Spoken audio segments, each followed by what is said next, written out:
Evangelical One here. I just want to take a few minutes to respond to your video, which was in turn responding to somebody else.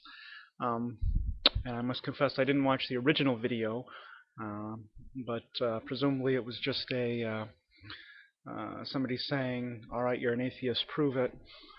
Prove that you're right." But there were a few things that you said that I did want to respond to. Now, the first thing you say that you can't disprove a negative. Well, that's false. You can disprove a negative. Um, I think what you mean is you can't disprove a universal negative. But that is also false. You can disprove a universal negative. For example, if I made the claim that I'm an unmarried bachelor, uh, you, you know that you know a priori that there are no unmarried bachelors because I'm sorry, married bachelors, because the term married bachelor is self-contradictory. So uh, that is a universal negative which you can prove or disprove, depending on how you want to look at it. All right. Now you mentioned next the dragon in the garage of Carl Sagan from the Demon Haunted World. Now, this is very similar to the gardener parable. Now, the gardener parable, which I can't recall offhand who was the first to propose it, but it was promoted by Antony Flew, um, who also coined the phrase presumption of atheism. And he actually no longer is an atheist. Now he's a deist, with a D, as in dog. Um, so perhaps that's not such a great argument after all.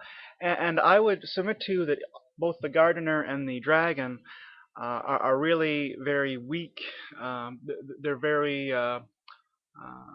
It's an argument from analogy, and this particular analogy isn't very strong. So it's not a very good argument.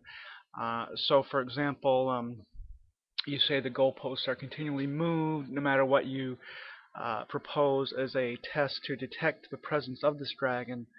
Uh, there will be a kind of an ad hoc objection. Well, you really can't do that because of this exception that applies to the dragon. On the other hand, with God, um, there are any number of things you can do to detect his presence or absence. If you have um,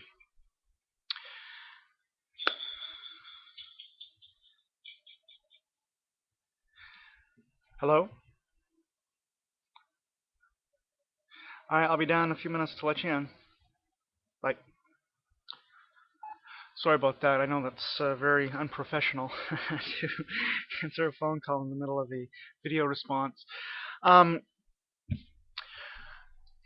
for example, there are certain things that we would expect to see in the world, depending on whether God exists or not.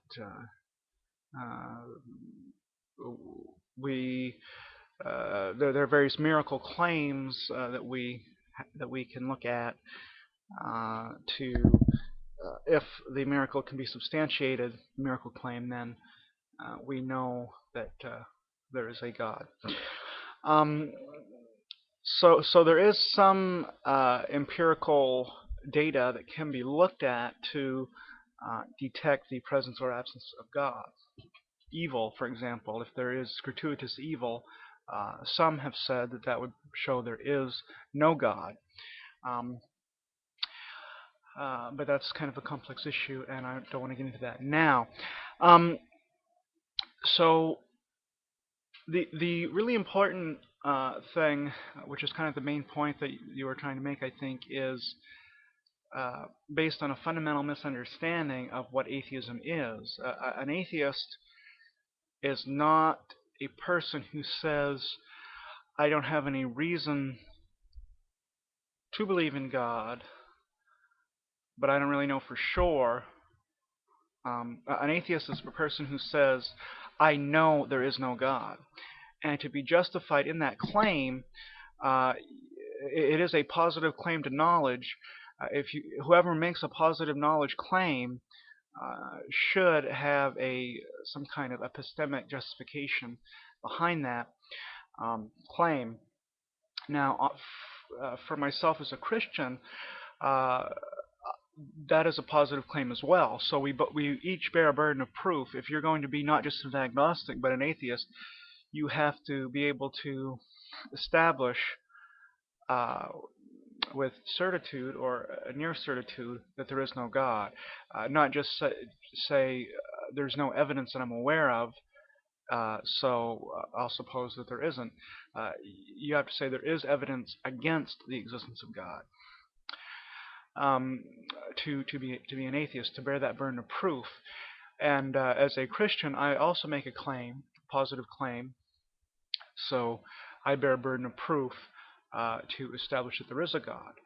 Uh, when we look around the world, we see that everything in the world is contingent. This is my argument, one of many I could give for the existence of God. Um, the world is contingent, therefore, by definition, it requires an outside cause. This outside cause can only be a supernatural, divine type agent. There you have it.